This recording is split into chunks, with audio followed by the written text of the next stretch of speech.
ಪ್ರಿಯ ಸ್ನೇಹಿತರೆ, G factor ಚಾನೆಲ್ನ ಮತ್ತೊಂದು ವಿಡಿಯೋಗೆ ತಮಗೆಲ್ಲರಿಗೂ ಸ್ವಾಗತ.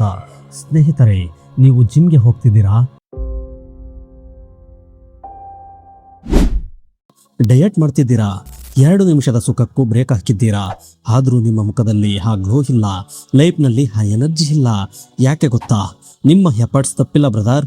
ನಿಮ್ಮ ನಿದ್ರೆ ಸರಿ ಇಲ್ಲದಿದ್ದರೆ ನೀವು ಉಳಿಸಿದ ಶಕ್ತಿ ಮುಖಕ್ಕೆ, ಸ್ನಾಯುಗಳಿಗೆ ಮತ್ತು ಮೆದುಳಿಗೆ ತಲುಪಲು ಸಾಧ್ಯವೇ ಇಲ್ಲ. ಬ್ರದರ್, ನಾನಂತೂ ಇವತ್ತು ಯಾವುದೇ ತಪ್ಪು ಮಾಡಿಲ್ಲ, ಆದರೂ ನೈಟ್ ಫಾಲ್ ಆಯ್ತಲ್ಲ ಎಂದು ನೀವು ಹೇಳಬಹುದು. ಇದಕ್ಕೆ ನಿಮ್ಮ ಕೆಟ್ಟ ನಿದ್ರೆಯ ಸ್ವಭಾವವೇ ಮುಖ್ಯ ಕಾರಣ.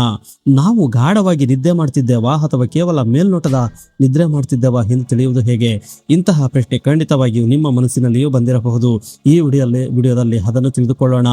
ಆದರೆ ಅದಕ್ಕಿಂತ ಮೊದಲು ಕೆಲವೇ ದಿನಗಳ ಕೆಟ್ಟ ನಿದ್ರೆಯಿಂದ ಎಷ್ಟೆಲ್ಲ ದುಷ್ಪರಿಣಾಮಗಳಾಗುತ್ತವೆ ಎಂಬುದನ್ನು ಗಮನವಿಟ್ಟು ಕೇಳಿ. ನಂಬರ್ 1, ದೇಹವು ತನ್ನ ಪೂರ್ಣ ಸಾಮರ್ಥ್ಯವನ್ನು ತಲುಪಲು ಸಾಧ್ಯವಾಗುವುದಿಲ್ಲ. ನಂಬರ್ 2, ಏಕಾಗ್ರತೆ ಅಂದರೆ ಫೋಕಸ್ ಕಡಿಮೆ ಆಗುತ್ತದೆ. ನಂಬರ್ 3, ದಿನವಿಡೀ ಆಯಾಸವಿರುತ್ತದೆ. ನಂಬರ್ 4, ಕೋಪ ಮತ್ತು ಕಿರಿಕಿರಿ ಹೆಚ್ಚಾಗುತ್ತದೆ. ನಂಬರ್ 5, ಮುಖದ ಕಾಂತಿ ಕಡಿಮೆ ಆಗುತ್ತದೆ, ಕೂದಲು ಉದುರಬಹುದು. ನಂಬರ್ 6, ರೋಗ ನಿರೋಧಕ ಶಕ್ತಿ ಅಂದರೆ ಇಮ್ಯುನಿಟಿ ಸಿಸ್ಟಮ್ ದುರ್ಬಲವಾಗುತ್ತದೆ ಮತ್ತು ಕೆಲಸ ಮಾಡುವಾಗ ತಲೆ ಮಂದವಾದಂತೆ ಅನಿಸುತ್ತದೆ, ಅಂದರೆ ಬ್ರೈನ್ ಫಾಗ್ ಅನಿಸುತ್ತದೆ. ಅಂದರೆ ಕೆಟ್ಟ ನಿದ್ರೆಯ ಅಡ್ಡ ಪರಿಣಾಮಗಳಿಂದಾಗಿ ಬ್ರಹ್ಮಚರ್ಯದ ಸೂಕ್ಷ್ಮ ಲಾಭಗಳನ್ನು ನೀವು ಅನುಭವಿಸಲು ಸಾಧ್ಯವಾಗುವುದಿಲ್ಲ ಮತ್ತು ಮನಸ್ಸು ಎಂದಿಗೂ ಸಂಪೂರ್ಣವಾಗಿ ಹಗುರವೆನಿಸುವುದಿಲ್ಲ. ಕೇವಲ ಹೆಚ್ಚು ಗಂಟೆಗಳ ಕಾಲ ಮಲಗುವುದೇ ಒಳ್ಳೆಯ ನಿದ್ರೆಯಲ್ಲ. ನಿದ್ರೆಯ ಪ್ರಮಾಣಕ್ಕಿಂತ ಅದರ ಗುಣಮಟ್ಟ ಮುಖ್ಯ. ಆಯುರ್ವೇದ ಹೇಳುತ್ತೆ, ಜಾಸ್ತಿ ಮಲಗೋದು ಸಾಧನೆಯಲ್ಲ, ಹೇಗೆ ಮಲಗ್ತೀರಾ ಅನ್ನೋದು ಮುಖ್ಯ. ನಿಮ್ಮ ಎನರ್ಜಿ ವ್ಯರ್ಥವಾಗ್ತಿರೋದನ್ನ ತಡೆಯೋ ಸೀಕ್ರೆಟ್ ಇಲ್ಲಿದೆ ಕೇಳಿ. ಸ್ನೇಹಿತರೆ, ರಾತ್ರಿ ಸ್ವಭಾವದ ನಿದ್ರಾ. ಸ್ನೇಹಿತರೆ, ಆಯುರ್ವೇದದ ಪ್ರಕಾರ ಇದು ಅತ್ಯುತ್ತಮ ನಿದ್ರೆ, ಅಂದರೆ ರಾತ್ರಿ ಆಗುತ್ತಿದ್ದಂತೆ ತಾನಾಗಿಯೇ ಬರುವ ನೈಸರ್ಗಿಕ ನಿದ್ರೆ. ಇದು ಬ್ರಹ್ಮಚರ್ಯ ಪಾಲಿಸುವವರಿಗೆ ಬರುತ್ತೆ. ಬೆಳಗ್ಗೆ ಎದ್ದಾಗ ದೇಹ ಹಗುರವಾಗಿರುತ್ತದೆ, ಮನಸ್ಸು ಶಾಂತವಾಗಿರುತ್ತದೆ ಮತ್ತು ಶಕ್ತಿ ತುಂಬಿರುತ್ತದೆ. ನಂಬರ್ 2, ತಮೋಭಾವ ನಿದ್ರೆ. ಅಂದರೆ ಇದು ರಾತ್ರಿ ಸ್ವಭಾವದ ನಿದ್ರೆಗೆ ತದ್ವಿರುದ್ಧವಾಗಿದೆ. ಇದು ಅತ್ಯಂತ ಕೆಟ್ಟ ಸ್ಥಿತಿ. ಇದು ಕಾಮ ಪ್ರವೃತ್ತಿಯ ವ್ಯಕ್ತಿಗಳಿಗೆ ಮತ್ತು ಬ್ರಹ್ಮಚರ್ಯದಲ್ಲಿ ಮೋಸ ಮಾಡುವವರಿಗೆ ಬರುತ್ತದೆ. ದೇಹದಲ್ಲಿ ತಮಸ್ಸು ಹೆಚ್ಚಾದಾಗ ಕಾರಣವಿಲ್ಲದೆ ಪದೇ ಪದೇ ನಿದ್ದೆ ಬರುತ್ತದೆ. ದೇಹ ಭಾರವೆನಿಸುತ್ತದೆ. ಪ್ರೇರಣೆ ಅಂದರೆ ಮೋಟಿವೇಶನ್ ಕಡಿಮೆ ಆಗುತ್ತದೆ. ಮನಸ್ಸಿನಲ್ಲಿ ಸ್ಪಷ್ಟತೆ ಇರುವುದಿಲ್ಲ ಮತ್ತು ಮನಸ್ಸು ಕಾಮ ವಾಸನೆಗಳಲ್ಲಿ ಮುಳುಗುತ್ತದೆ. ಇಂತಹ ಸ್ಥಿತಿಯಲ್ಲಿ ಬ್ರಹ್ಮಚರ್ಯದ 30 ದಿನಗಳ ಚಾಲೆಂಜ್ ಕೂಡ ಅಸಾಧ್ಯವೆನಿಸಬಹುದು.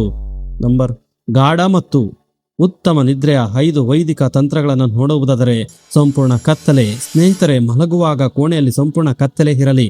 ಇದರಿಂದ ಮೆಲೋಟಿನಿನ್ ಹಾರ್ಮೋನ್ ನೈಸರ್ಗಿಕವಾಗಿ ಬಿಡುಗಡೆಯಾಗುತ್ತದೆ. ಲಘು ಆಹಾರ ಮತ್ತು ಶೌಚ. ಸ್ನೇಹಿತರೆ, ಸೂರ್ಯಾಸ್ತವಾದ ಸುಮಾರು 2 ಗಂಟೆಯ ಒಳಗೆ ಲಘು ಆಹಾರವನ್ನು ಸೇವಿಸಿ. ಇದರಿಂದ ರಾತ್ರಿ ವೇಳೆ ದೇಹವು ಜೀರ್ಣಕ್ರಿಯೆ ಬದಲು ರಿಕವರಿ ಅಂದರೆ ಚೇತರಿಕೆ ಮೇಲೆ ಕೆಲಸ ಮಾಡುತ್ತದೆ ಮತ್ತು ನಿದ್ರೆಯಲ್ಲಿ ಕೆಟ್ಟ ಕನಸುಗಳು ಬೀಳುವುದಿಲ್ಲ. ಜೊತೆಗೆ ಮಲಗುವ ಮುನ್ನ ಮೂತ್ರ ವಿಸರ್ಜನೆ ಅಂದರೆ ಟಾಯ್ಲೆಟ್ ಮಾಡಿ ಮಲಗುವುದು ಅತ್ಯಂತ ಮುಖ್ಯ. ಪಾದದ ಮಸಾಜ್. ಮಲಗುವ ಮುನ್ನ ಉಗುರು ಬೆಚ್ಚಗಿನ ಎಳ್ಳೆಣ್ಣೆಯಿಂದ ಪಾದದ ಅಡಿಭಾಗಕ್ಕೆ ಮಸಾಜ್ ಮಾಡಿ.